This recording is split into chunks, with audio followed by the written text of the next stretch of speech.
Olá, muito boa noite para você. Agora são 7h54, nós estamos ao vivo no Facebook, no YouTube, estreando o Giro da Copa. Até o dia 15 de julho, final da Copa do Mundo, lógico, esperando que o Brasil esteja lá. A gente vai estar ao vivo aqui acompanhando todos os lances, todas as partidas, os gols, os destaques e, lógico, tudo sobre a seleção brasileira.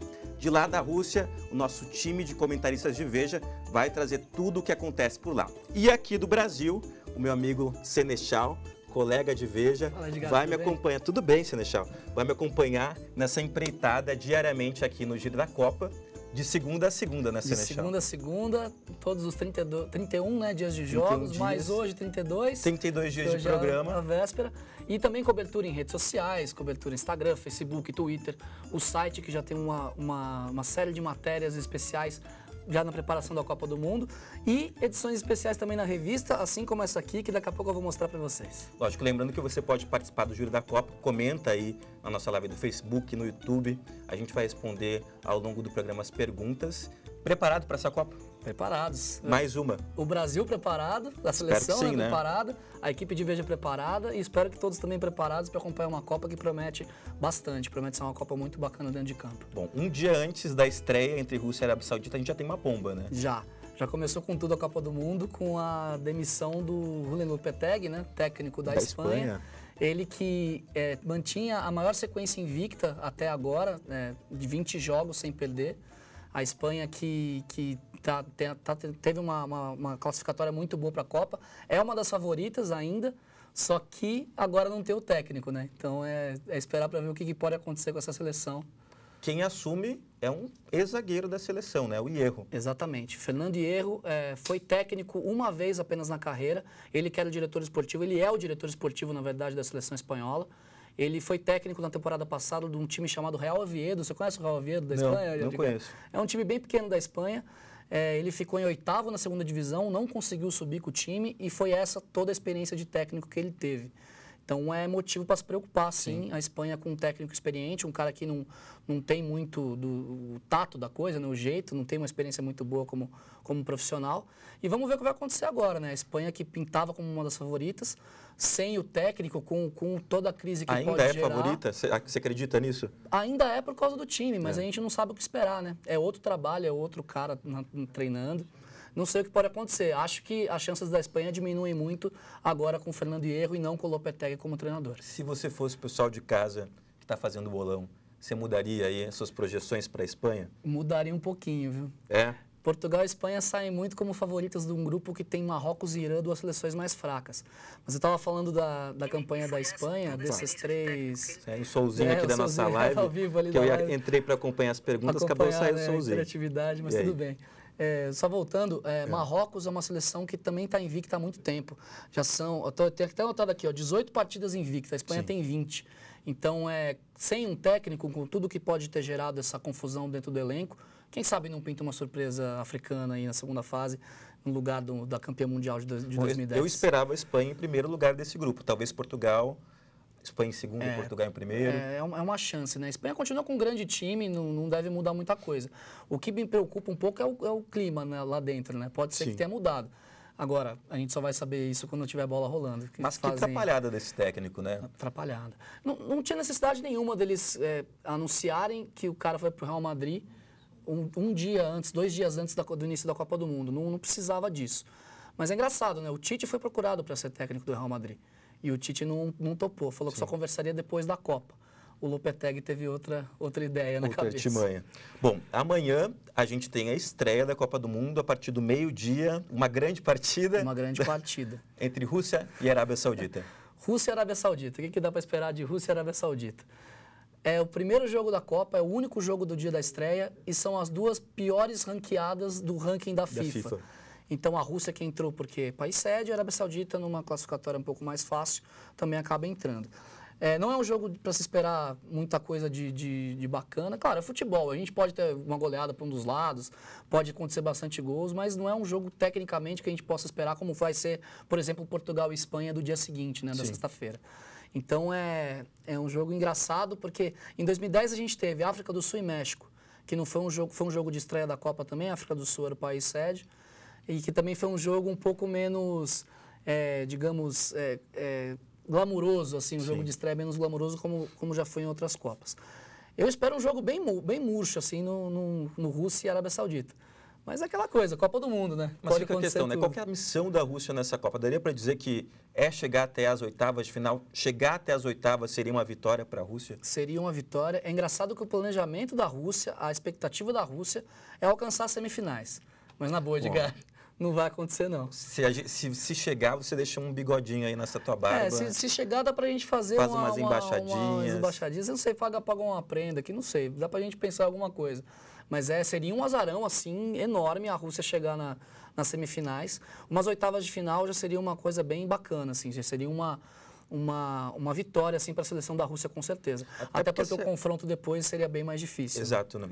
Até porque se a Rússia chegar nas oitavas, já pega a pedreira, né? Possíveis pedreiras. No nosso prognóstico seria Espanha ou Portugal. Pegar a Espanha ou Portugal numas oitavas, a Rússia vai como zebra, azarão, né? Como azarão, como zebra, não tem muito o que dizer. Eu acho que até o pessoal em casa concorda que a Rússia não é uma das grandes opções aí para chegar numas quartas, numa semifinal de Copa do Mundo, não. Bom, falando de Brasil agora, né? Espera domingo, acho que todo mundo vai estar ligado na frente da TV esperando esse jogo com a Suíça. E aí, o que a gente pode falar da preparação da seleção brasileira, que vem de uma eliminatória arrasadora, né? Domingo, 3h, Brasil e Suíça. É aquele jogo do churrascão, né? O pessoal vai poder fazer churrasco em casa, todo mundo de folga, não vai ter quem trabalha e o chefe não vai dar dispensa, vai poder aproveitar esse primeiro jogo de estreia da Copa. É o jogo mais difícil do Brasil na primeira fase. Sim. O Brasil classificou-se para a Copa do Mundo muito bem na eliminatória sul-americana e hoje é o segundo do ranking da FIFA. A Suíça, apesar de não ter sido cabeça de chave, é a 6ª colocada. Subiu muito agora também nos últimos... No final, né? Tem um ótimo time, um grande time. É um jogo duro, é uma pedreiraça para o Brasil, é um time que se defende muito bem. E, assim, não vai esperando que vai ser uma goleada para o Brasil, que vai ser fácil como foram alguns jogos aqui na América do Sul e os jogos de preparação da Copa, porque não vai. Vai ser um jogo bem difícil e o Brasil pode esperar aí talvez até um tropeço, não digo uma derrota, mas se empatar o jogo da estreia não é um absurdo pela seleção que a Suíça é. As pessoas podem não estar muito acostumadas a acompanhar a Suíça hoje, mas ela tem sim um grande time e pode complicar para o Brasil. Bom, mas a gente fica se perguntando, até que ponto é melhor pegar um grupo mais forte na fase de grupos, que prepara melhor a seleção para chegar numas oitavas de final, ou melhor pegar um grupo mais fraco e ir aquecendo ao longo da competição e sim depois ter um jogo mais difícil nas oitavas? Tite disse que preferia até pegar times mais fortes nesse começo do que pegar um grupo mais fraco e depois tem que enfrentar uma pedreira ali pela frente, né? O grupo do Brasil não é fácil no geral. Você tem uma Costa Rica, que foi um time que chegou até as quartas de final na Copa, que foi aqui no Brasil há 4 anos. E você tem a Sérvia também, que é um time é um time muito jovem, mas tem boas peças principalmente no meio para frente, que também pode complicar. A sorte do Brasil esse ano é que o Brasil chegou muito bem preparado para a Copa do Mundo. O Brasil, desde que o Tite assumiu, perdeu só um jogo, que foi um amistoso para a Argentina, que o Neymar nem foi convocado. Foi um amistoso de final de ano passado, que o Neymar acabou não indo para ter um período de descanso. Então, com a seleção brasileira completa, contando essa preparação toda que foi feita com o Tite muito bem no comando da seleção, tudo bem você esperar 3 vitórias, mas é um grupo sim difícil. E aquilo que você tinha falado de pegar a pedreira no começo para melhorar um pouco depois, pode muito acontecer. O Brasil, se tudo der certo, o Brasil fica em primeiro do grupo e a Alemanha fica em primeiro do grupo dela, que é o grupo F. Sim. Não se enfrentariam agora, só se enfrentariam numa provável final de Copa. Você ter o segundo colocado do grupo da Alemanha, que pode ser ou México, ou Suécia, ou ou Coreia do Sul, são adversários, times até ok, sabe, times não tão fracos, mas nenhuma pedreiraça. E no que a gente espera, né, das grandes seleções para chegar até umas quartas de final, seria uma Inglaterra ou Bélgica, que não estão no primeiro patamar, não são Alemanha, não são França, mas a Bélgica não são pode ser uma grande surpresa nessa Copa, né? Pode ser surpresa, mas a camisa não é pesada, não é pesada. Não é aquela camisa que você olha e fala, putz, Brasil e Argentina nas quartas, Brasil e França. Não. Argentina, Alemanha e Espanha, se todas elas ficarem em primeiro do grupo e o Brasil também, são adversários só para a final, ficam do outro lado da chave. Restaria para o lado de cá Portugal, restaria a França numa semifinal, a Bélgica, que tem uma grande seleção, apesar de não ter camisa, e talvez a Inglaterra, dependendo de quem fique em primeiro do grupo da Bélgica e Inglaterra. Então, o Brasil tem uma chave difícil, uma chave, não digo muito difícil, mas uma chave complicada. E confrontos até a semifinal mais tranquilos. Razoáveis. Se você for pensar o que poderia acontecer, o que pode acontecer em outros grupos, por exemplo. Bom, o Luiz está por lá em Sochi, acompanhou o treino hoje. Vamos dar uma olhadinha no que ele fala para a gente do que aconteceu hoje com a seleção brasileira? Vamos lá. Olá, meus amigos, tudo bem? Não sei como está o tempo aí em São Paulo, mas aqui em Sochi está muito calor, bastante quente mesmo. E hoje uma bomba espanhola caiu aqui na Rússia, né? A demissão do Julen Lopetegui foi o assunto, acho que imagino que em todas as cidades aqui, inclusive aqui na seleção brasileira. Paulinho, que foi o jogador que deu a entrevista coletiva hoje, foi questionado sobre isso. Não quis comentar muito sobre a outra seleção, mas disse que a Espanha segue sendo uma das favoritas à Copa do Mundo, que começa amanhã. Bom, aqui, por outro lado, na seleção brasileira, o clima é de total tranquilidade, muita calma. Hoje eu estou aqui no gramado onde a seleção brasileira realizou o treinamento nessa tarde aqui na Rússia, amanhã aí no Brasil. O Tite ainda não teve os 23 jogadores à disposição, o Fred segue tratando uma lesão no tornozelo, trabalhou no campo ao lado junto com os fisioterapeutas, já chutou bola, dá indícios de que deve voltar em breve, não corre risco de ser cortado nesse momento. Mas o Tite ainda não conseguiu trabalhar com os 23 jogadores. Por outro lado, o ambiente é super bom, o Paulinho disse que é o melhor ambiente que ele já viu numa seleção brasileira. O time confiante para a estreia no domingo contra a Suíça. O Paulinho não confirmou se o esquema com 4 jogadores de frente será mantido, mas é o que tudo indica, né? Que o Tite vai manter o William, Felipe Coutinho, Gabriel Jesus e Neymar no ataque. O Brasil muito bem, tranquilo, aqui em Sochi. Ontem realizou um treino aberto ao público, com bastante torcida. Hoje o treino foi aqui nesse outro campo, sem torcida. A imprensa acompanhou só durante 20 minutos, mas deu para ver o elenco bem, concentrado.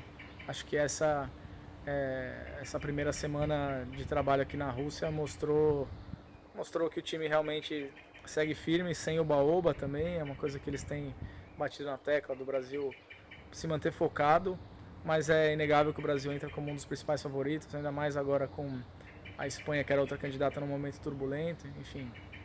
E aqui em Sochi o ambiente é o melhor possível, um hotel de luxo, com praia privativa na frente, enfim.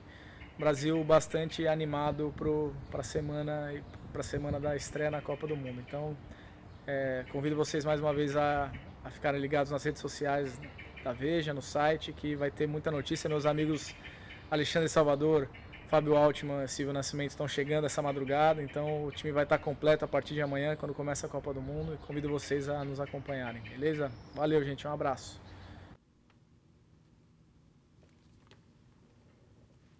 Bom, a partir de amanhã, o time de comentaristas de Veja lá na Rússia vai estar completo. E agora, Senechal, a gente vai dar uma olhadinha nos jogos. Isso. Aí, a partir de amanhã, né? É verdade. Pode colocar na tela para a gente aí para ver? A rodada começa amanhã, então, dia 14 de junho, quinta-feira, meio-dia, horário do almoço aí, para quem quiser assistir o jogo. Rússia e Arábia Saudita no Luzhniki, que é o estádio da final da Copa do Mundo, também é o estádio da abertura. Aquele jogo que a gente fala que pode acontecer de tudo, porque são as duas seleções mais fracas da Copa. Para mim, 1-0 aí para a Rússia vai ser um grande resultado, viu? Acho que um joguinho ruim, assim, sem muita emoção. 4-4 esse jogo amanhã. Tá de bom tamanho. Tá otimista, tá otimista. Pô, começar a Copa sem gols não vai ter graça, né? Esse é o único jogo de amanhã, meio-dia, né? Mas sexta-feira tem mais jogos. Sexta-feira. São mais 3 jogos. A rodada já tem 3 jogos, né? Já começa a Copa do Mundo a pegar fogo, né? Digamos assim. Ainda pelo Grupo A. Pelo Grupo A, né? O outro jogo do Grupo A, Egito e Uruguai, é o jogo que poderia ser mais cheio, mas com a lesão do Mohamed Salah, é praticamente uma chance do Uruguai já ganhar de um adversário que poderia estar muito mais forte. No Grupo B também são jogos à tarde, ao meio-dia, Marrocos e Irã. Marrocos, como eu já disse anteriormente, 18 jogos de invencibilidade, tem a segunda maior invencibilidade da Copa por enquanto, só perde para a Espanha. E Portugal e Espanha, esse jogo que pode ser bem interessante para ver como que a Espanha vai se comportar agora sem o Lopetegui, como é que os jogadores vão assimilar esse golpe, né, do Lopetegui ter saído na véspera da estreia da Copa do Mundo. Também é um jogo interessante, talvez o primeiro grande jogo da Copa do Mundo, esse clássico, Portugal e Espanha. Lá em Sochi, que inclusive é onde vão estar o Luiz Castro e Alexandre Salvador, vão acompanhar essa partida. E a gente vai acompanhar como a Espanha se comporta com um novo técnico. Exatamente. Também, que a gente comentou, né? Ver o que o erro pode fazer em um dia de trabalho. Exatamente. Né? E já no sábado, né, que é o dia que tem mais jogos, né, tanto do grupo C quanto do grupo D, são 4 jogos, né? O sábado, tabela cheia. Pessoal que gosta de sair na sexta-feira, é bom deixar para sair outro dia, né? Porque 7 da manhã já tem Copa do Mundo na tela, já tem Copa do Mundo rolando. França e Austrália, 7 da manhã, no horário de Brasília, jogo em Kazan. É um jogo que o Mbappé, que é o grande craque da França, o camisa 10, saiu machucado do treino de hoje com uma lesão no tornozelo. É preocupação para essa estreia, mas ele falou pelo Twitter que não aconteceu nada, que ele está bem. Vamos ver se ele vai para o campo ou não. Às 10 a gente tem Argentina e Islândia em Moscou. É um grande teste para a Argentina, que a Islândia é um time interessante. Chegou às quartas de finais da Eurocopa em 2016, é um time bastante interessante mesmo. Peru e Dinamarca, Peru também, que é um time que está com uma série de invencibilidade bem grande. São 15 jogos já sem perder. Desde o ano passado não perde, já completou um ano de invencibilidade. Peru pode bater Dinamarca nesse jogo, você acredita? Pode, porque o Guerreiro vai jogar, né? O Guerreiro que tinha tido aquele problema com a suspensão, foi absolvido, vai para a Copa do Mundo. E acho que por tudo que envolveu esse caso do Guerreiro, é interessante de ver como o Peru pode se comportar justamente por isso. Agora nós estamos completos, vamos mostrar do que a gente é capaz, sabe? Esse tipo de coisa. E o Peru que fez boa campanha na América do Sul, tanto que acabou classificado. E aqui é a incógnita, né? Porque esse grupo da Argentina, que está do lado direito aqui, Argentina, Islândia, Croácia e Nigéria, o grupo D, é um grupo muito equilibrado. É um grupo que pode qualquer uma das 4 seleções podem se classificar. Então esse confronto Croácia e Nigéria vai dizer quem sai na frente antes de ter enfrentado a Argentina. Então é bem interessante ver quem que vai ganhar forças aqui. Lembrando, a Croácia perdeu de 2-0 para o Brasil agora recentemente, né? E no domingo, dia de Brasil, mas também tem outros jogos, né? Exatamente. Domingo começa com o jogo do Grupo do Brasil, às 9 da manhã, lá em Samara. Costa Rica e Sérvia também é um jogo interessante para ver quem sai na frente antes de enfrentar o Brasil. Temos a campeã do mundo em campo pelo Grupo F ao meio-dia, no estádio da final da Copa, né, no Luzhniki, Alemanha e México. A Alemanha que trouxe só 7 remanescentes da campanha do time campeão de 2014 aqui no Brasil. É uma seleção muito renovada. E o México não tão forte quanto antes, né? E o México com aquele problema que deu, para quem não está sabendo, o México teve os jogadores do México se envolveram com um problema sério antes de sair do país, com garotas de programa no hotel, foi um rebuliço mundial, isso repercutiu na mídia local e mundial muito, então também é uma outra incógnita, né? O México classificou bem, como é que vai chegar agora com todos esses problemas, né? A gente não sabe. Às 15... Fechando a rodada, né? Brasil, horário de Brasília, tá? Todos os jogos, para quem não pegou ali do começo. Em Rostov. Dessa vez em Rostov, a estreia do Brasil, Brasil e Suíça. É o jogo mais difícil, né? Segundo do ranking da FIFA contra sexto do ranking. Complicado. O time do Tite vai precisar lutar bastante para ganhar desse time da Suíça, que não é fraco. Então, se vocês verem um jogo difícil, não estranhem. Sabe um lugar que tem muita torcida brasileira e que não está participando do Mundial? Não, que lugar que é esse? Índia. Na Índia tem bastante Índia. brasileiro? Muito. Bastante brasileiro não, bastante torcida brasileira. Duvida? Duvido, quero ver Vamos dar uma olhadinha? Isso aí. Vamos lá.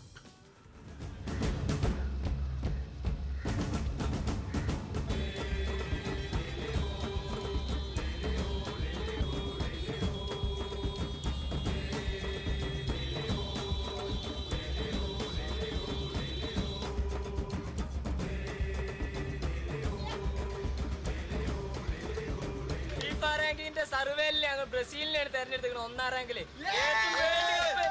എടുക്കാൻ കൂടുതൽ സാധ്യത ബ്രസീലാണ് അതുകൊണ്ട് 100% ഞങ്ങൾക്ക് ഉറപ്പാണ് Brazil world cup എടുക്കുള്ളൂ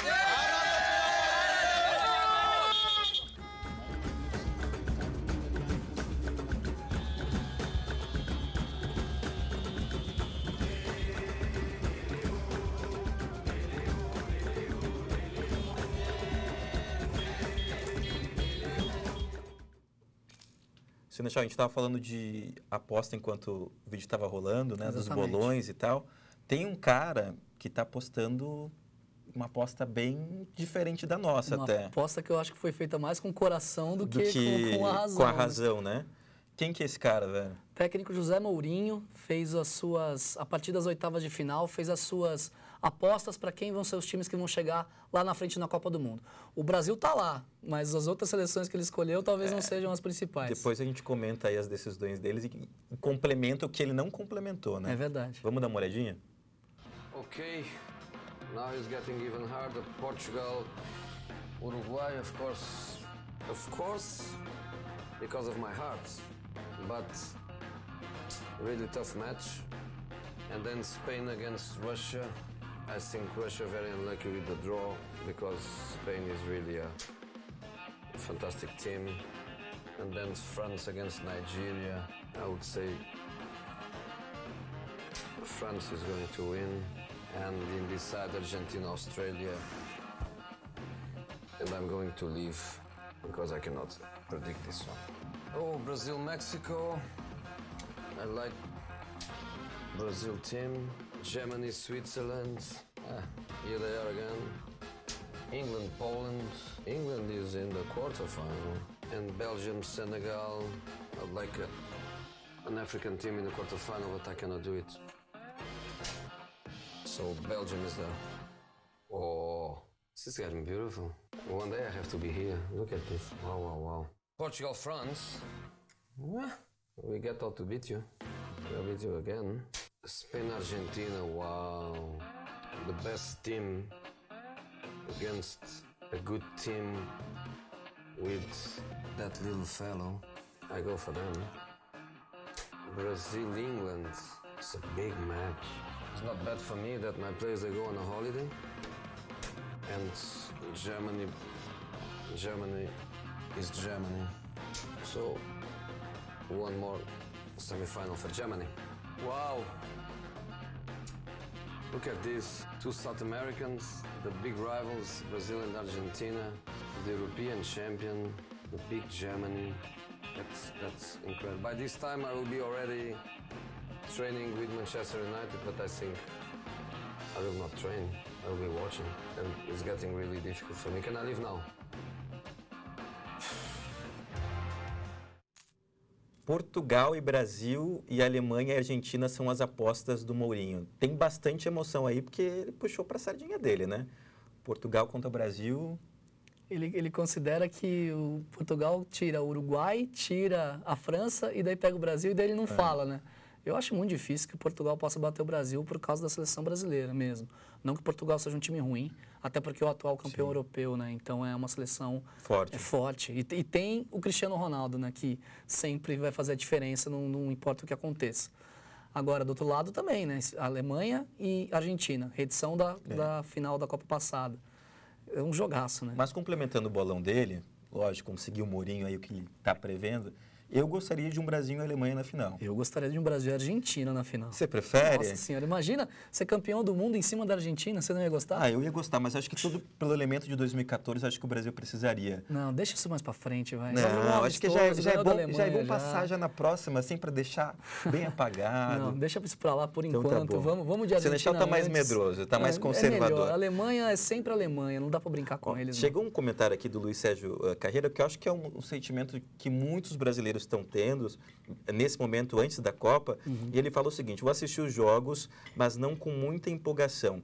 Temos muitas coisas no Brasil para entrar no eixo. Eu acho que é um sentimento que muita gente está tendo, né, nesse ano eleitoral, antes da Copa, com crise, e às vezes confundindo até o fato de querer gostar da Copa e se importar com o país. Acho que as coisas não são excludentes, né? Uma não exclui a outra, né? Exatamente. Na Copa de 70, muita gente torceu, começou torcendo contra o Brasil por conta da ditadura militar. As pessoas não concordavam com o governo e torciam contra a seleção brasileira.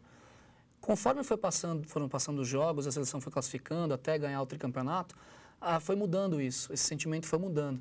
E eu acho que é um pouco o que pode acontecer nessa Copa.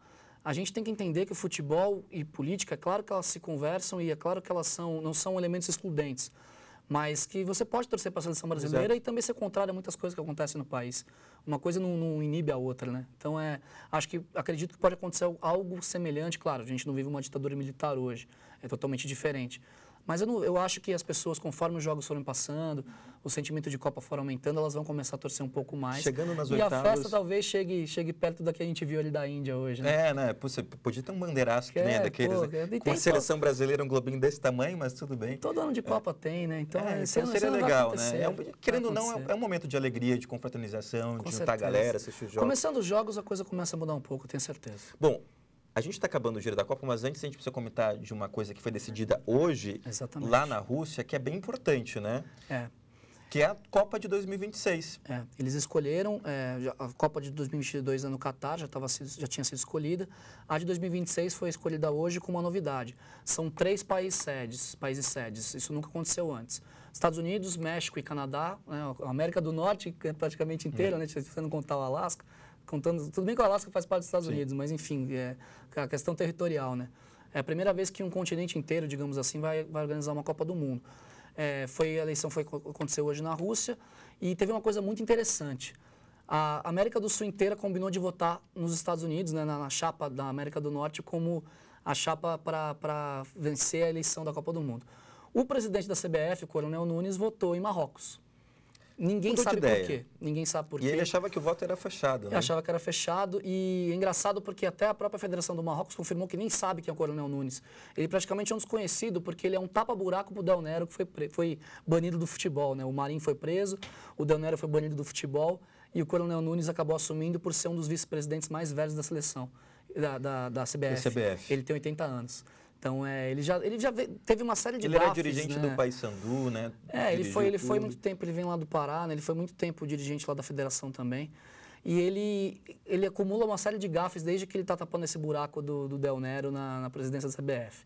Agora ele é presidente de fato e ele continua fazendo as suas graças, né? Falando as suas bobagens por aí.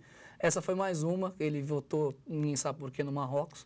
E está lá, não mudou nada na eleição, já era sabido que com todo o lobby que foi feito, Estados Unidos, México e Canadá iriam ganhar mesmo a votação, mas o Coronel Nunes fez isso e ninguém sabe dizer por quê. E essa vai ser a primeira edição da Copa do Mundo com mais seleções. Exatamente. Com 48 seleções. Pela primeira vez, 48 seleções. Tinha mudado para 32 em 94, para 32, né, como é o formato atual, e agora são 48 seleções, vai ter uma espécie de eliminatória antes, né, vai ser um formato um pouco diferente, mas sim, classificam 42 seleções, e as três seleções sedes, dos países sedes, ainda não estão confirmadas como seleções com certeza na Copa. Isso ainda vai ser decidido, mas por enquanto ainda não bateram o martelo. Então, tudo indica que o Canadá, por exemplo, que nunca participou de Copa, vai ter que batalhar bastante para poder conseguir sua vaga para jogar em casa. Bom, o Giro da Copa vai ficando por aqui. Obrigado, Senechal. Valeu, a gente volta amanhã para o nosso segundo dia. Amanhã tem comentando aí a primeira partida da Copa, a abertura da Copa Rússia e Arábia Saudita. Não esqueça, meio-dia amanhã. E a gente encerra o programa de hoje com o clipe da candidatura vencedora da Copa de 2026, Estados Unidos, Canadá e México. Então até amanhã, a gente espera no Giro da Copa. Boa noite para você. Tchau, até lá.